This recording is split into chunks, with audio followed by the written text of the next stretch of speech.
আমাদের চেয়ারপারসন দেশনেত্রী বেগম খালেদা জিয়া ছাড়াই সরি আপনারা একটু বন্ধ করেন।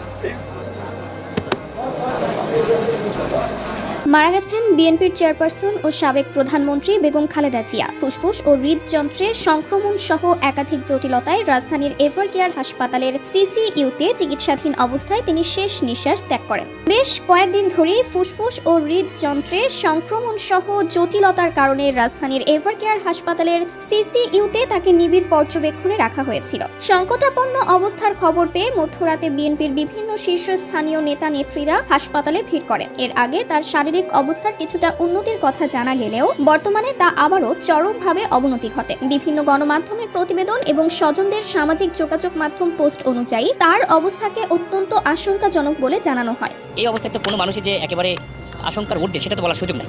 এই বাস্তবতাটা তো আমাদেরকে মেনে নিতে হবে, সংকটাপন্ন সেটা মেনে নিতে হবে। নিবিড় পর্যবেক্ষণে আছে আর কি। ইনশাআল্লাহ আল্লাহ তাআলা কাছে আপনারা দোয়া করবেন, দেশবাসীর কাছে দোয়া চাই, এটাই আর কিছু না, আমরা সবাই মিলে দোয়া করব ম্যাডাম। এদিকে বেগম খালেদা জিয়ার শারীরিক অবস্থার অবনতি দেখে বিভিন্ন রাজনৈতিক দলের নেতাকর্মীরা বলেন, রাজনীতি দল মত ও মতাদর্শের ঊর্ধ্বে উঠে আমরা তার দ্রুত সুস্থতার জন্য সবার কাছে দোয়া কামনা করছি।